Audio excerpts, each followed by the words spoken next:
गेलो नाही त्याच्यामुळं बैठक रद्द होणारच होती। मला असं म्हणायचं आहे की आईनं 8 तारखेला 28 तारखेलाच तुम्ही बैठक घेणार, तुमचा काय हेतू होता? आम्हाला तिकडे बोलावायचं, आम्हाला इकडे बोलायचं, तिकडे बोलावून अटक करून घ्यायची आणि इकडे वाऱ्यावर ठेवायची आम्ही जनता। जे आमच्या भरोश्यावर इथे आंदोलनात आले त्याच दिवशी तुम्ही तिकडे बैठकीला बोलावणार आणि उद्या कायदा सुव्यवस्थेचा प्रश्न निर्माण झाला असता तर कोण जबाबदार राहिलं असतं? बावनकुळे साहेबांकडून अशा अपेक्षा नाही आहे। आम्ही तुम्हाला पुन्हा नम्र विनंती करतोय, हे पुण्याचं काम आहे, तुम्ही ते सोडवा, तुम्हाला पुण्य भेटन। आणि 5 वाजेपर्यंत आम्ही वाट पाहतो, नाहीतर रामगिरीला जेवण करायला जातो। त्या पद्धतीने तुम्ही सकाळी आवाहन केलं होतं की शासनाकडून कोणी प्रतिनिधी यावा, आपल्याकडे काही संपर्क झाला का कोणाचा शासनाकडून? काल मी मेसेज केला होता सीएम साहेबांना, तर त्यांना मी सांगितलं होतं का आम्ही तिकडे येऊ शकत नाही कारण कायदा सुव्यवस्थेचा प्रश्न आहे, त्यांना तुमचं प्रतिनिधी कोणी पाठवावं। त्यांनी ओके म्हणून मला पाठवले। आता पाहू कसं आहे, आम्ही सरकारला भरपूर वेळ दिलेला आहे। हे आजचं आंदोलन नाही, गेल्या 7 महिन्यापासून आंदोलन आम्ही करतो आहे। एक बैठक पण सीएम साहेबांची यांची झाली, काही हाती भेटलं नाही, काही भेटलं नाही। वांजोटी बैठक झाली, बैठक आणि चर्चा आणि समित्या आणि किती दिवस राहते? शासनाकडून वारंवार सांगितलं जातं आम्ही बैठक बोलावली। त्या दिवशी बोलावली, ज्या दिवशी म्हणजे माणूस तर तुम्ही काय सलीन द्यायला लागले का? आजची तुम्ही तरी सांगा, आज आम्ही इथं बैठकीला गेलो असतो तर हे जनता कुठे गेली असते? हे तर साधा विषय आहे ना। पण असं काही चित पकडून तुम्ही राजकारण करणं चुकीचं आहे। हे अपेक्षा नाही आहे सरकारकडून आम्हाला। तुम्ही चेतावणी देताय, तुम्ही कसं तुम्ही धोरणानं मारलं शेतकऱ्याला, आता आंदोलनात मारायचा विचार आहे तुमचा।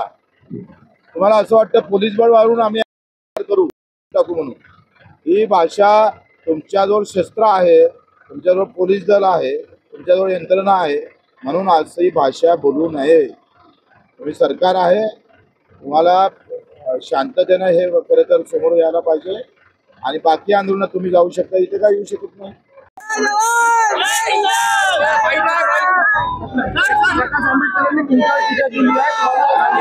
प्रकाश भाऊ आंबेडकरचा आम्ही फार त्यांचा आदर करतो, त्यांच्याकडून ह्या अपेक्षा नाही आहे। त्यांनी आमचं चुकलं असेल तर आमचा कान पकडाव, परंतु मी मंत्री असताना 2 व्हीलरनं आम्ही पंजाबच्या शेतकऱ्याच्या आंदोलनात सामील झालो होतं। हे प्रकाश भाऊला माहीत नसेल कदाचित, त्याच्यामुळं तुमचं बयान नेमकं कोणाच्या बाजूने आहे हे समजत नाही। शेतकऱ्याच्या बाजूने आहे का कोणाच्या बाजूने आहे याचं स्पष्ट होत नाही। आम्ही तुमचा आदर करतोय, तुम्ही पूज्य बाबासाहेब आंबेडकरांचे परंपरेतले आहे, वंश परंपरा आहे। तुम्हाला आम्ही काही बोलू असं एवढे मोठे आम्ही नाही, परंतु आमच्याबद्दल हा मोर्चा शेतकऱ्यांचा आहे, मजुरांचा आहे, दिव्यांगांचा आहे, कामगारांचा आहे। या मोर्चाला अशा पद्धतीचं माझ्यावर राग व्यक्तिगत असेल तर तुम्ही बोलावा, आम्हाला घरी बोलावा, कान पकडा, पण इथं तुम्ही सगळ्या शेतकऱ्याचं बोलण्यानं वाईट होत असेल तर प्रकाश भाऊ हे फार चुकीचं होईल।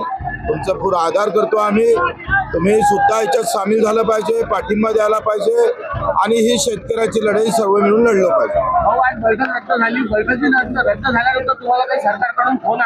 आता आमचे फोन सध्या बंद आहे। आज आम्ही मुख्यमंत्री महोदयांच्या घरी जेवण करायला जाणार आहोत।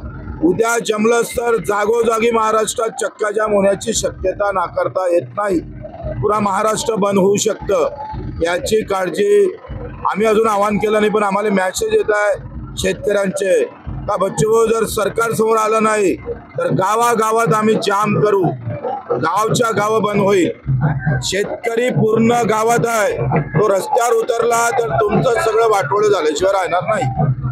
बावनकुळेंनी जे वक्तव्य केलं त्या बैठकी रद्द झाल्यानंतर त्यांनी म्हटलं की बच्चू भाऊचं असं वागणं बरे नाही, बैठकीला तुम्हाला पाठवलं नाही, फक्त धमक्या देत आहे। नाही, मी धमक्या द्यासाठी आलो नाही आहे। तुम्ही सांगा 28 तारखेचं आंदोलन आणि 28ला सकाळी मुंबईला बैठक, काय हेतू काय आहे? साधी गोष्ट आहे, आम्हाला सगळ्या नेत्यांना मुंबईला बोलावचं आणि आपण इकडे हे वाऱ्यावर ठेवायची जनता।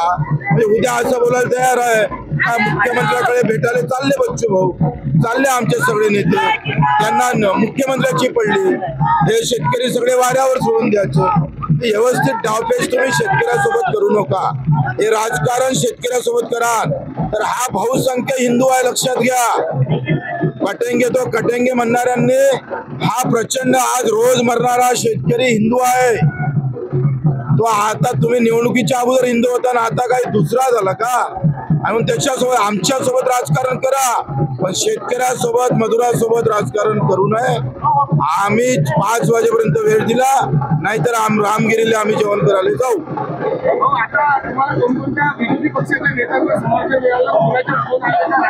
राष्ट्रवादी काँग्रेस शरद पवारजीनं पाठिंबा दिलेला आहे, काँग्रेसनं पाठिंबा दिलेला आहे.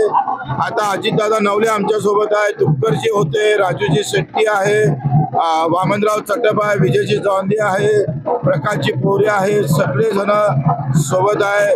भूमिपुत्र संघटना असन, बडीराजा शेतकऱ्याच्या सगळ्या लहान मोठ्या संघटना सोबत आहे.